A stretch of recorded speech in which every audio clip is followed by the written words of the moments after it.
Today we will be talking about soil, some 5 yards of mushroom compost in other soil, and I'll discuss this a bit later in this video. I just want to show you first. Mushroom compost soil I've always appreciated, and I do tend to get it.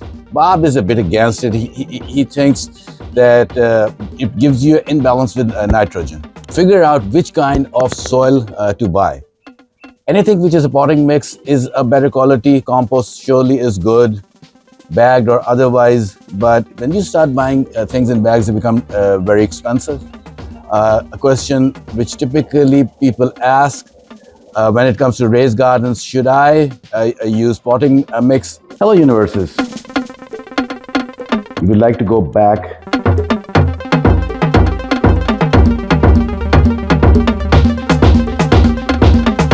and let's be friends together. Well, hello there. Welcome to our channel, my friend Bob. Today we will be talking about soil. We got some 5 yards of organic mushroom soil delivered yesterday. Today is another day. It's early in the morning. Bart is already here. He's filling all the beds, and 5 yards, it's cubic yards. 5 cubic yards is a lot of soil. People who know, I think the rough math is the standard bags you get at the stores, between 26 and 27 bags become 1 cubic yard. For somebody who does not, cannot picture how much a cubic yard would be. So do the math, 5 multiplied by 26 or 27, this is how much the soil is. I do tend to buy a lot every year. We'll show you in the last few years what we have bought. I think last year did not buy anything, but the year before we bought a soil called black gold, which is really gardening soil. I realized even after mixing with other things, it did not turn out to be the best. Mushroom compost soil I've always appreciated, and I do tend to get it. Bob is a bit against it. He thinks that it gives you an imbalance with nitrogen.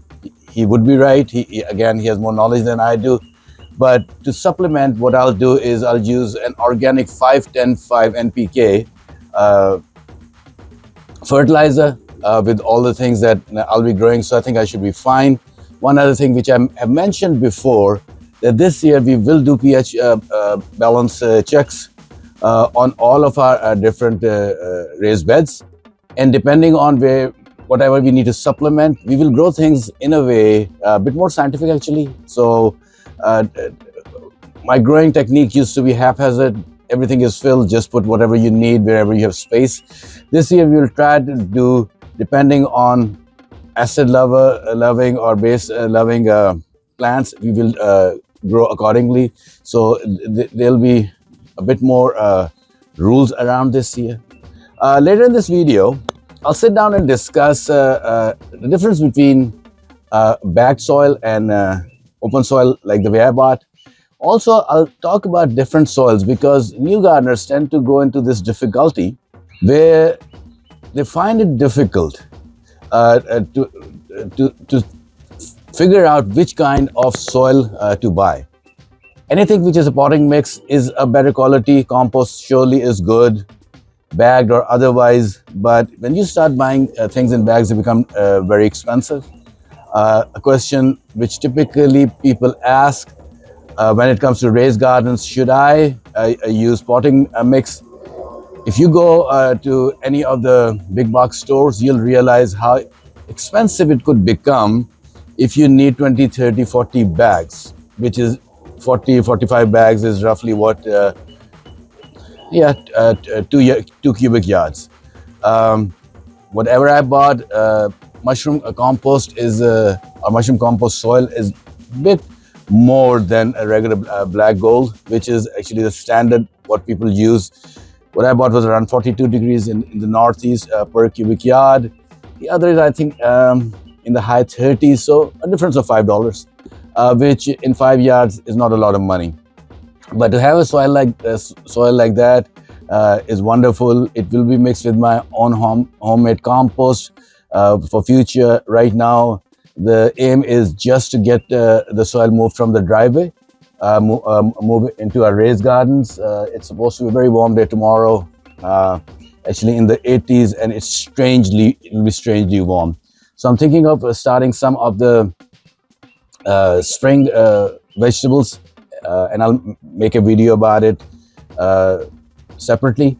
So I'll start some spring vegetables, and also it will be the best time to do because the next 2 days after tomorrow it's supposed to rain. So that's the best which can happen.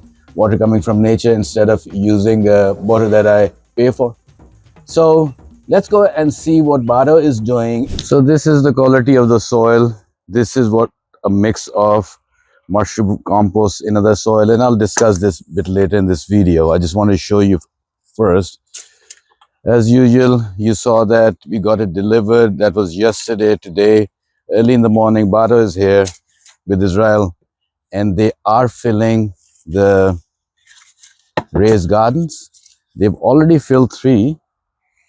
And keep in mind, when you do higoculture, and this is something we will discuss, as what I've seen with people who are new to higoculture, they try to understand it.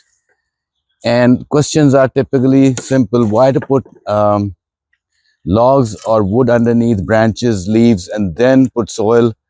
Answer is simple. Because see, these are 30 inches tall. It's almost like roughly 3 feet, 2.5 feet. Try to fill this with the just soil. Far too expensive and it's useless. And then what the higoculture method does, it not only helps you fill some of that raised garden cheaper, but the other good thing is whatever logs you put underneath, they eventually become sponges which retain all the moisture when it rains, and then it becomes handy when it hasn't rained or you haven't watered.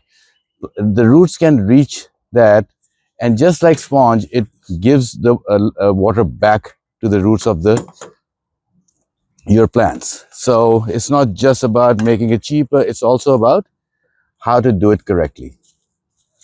So 5 yards, we would not be able to fill all the areas.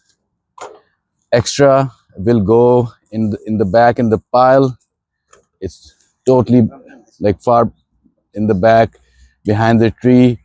There are the leaves from last year that Bato and Israel did it.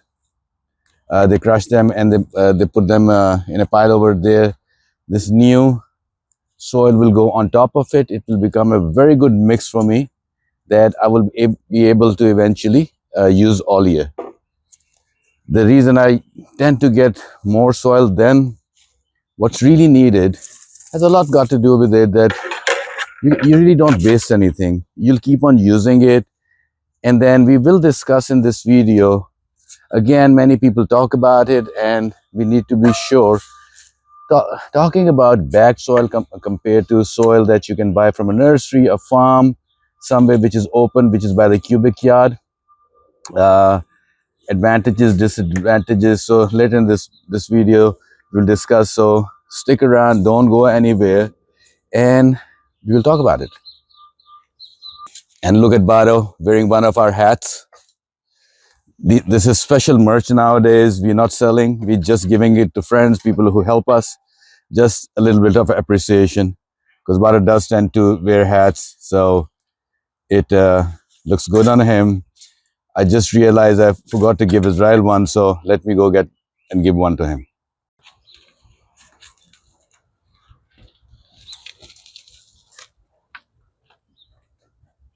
So you can see that the plants which I grew last year, I'd never pulled it out, and there was a reason behind it. It was not just my laziness.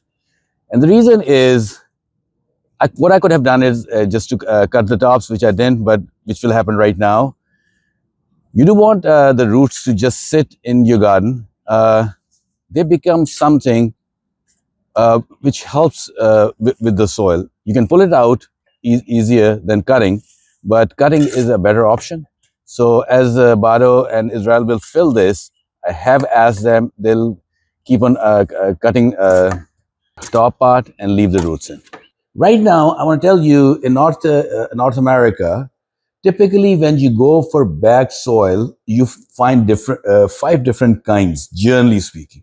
Really, organic material means a mix of peat moss, perlite, coco coir, decomposed bark, things of that nature,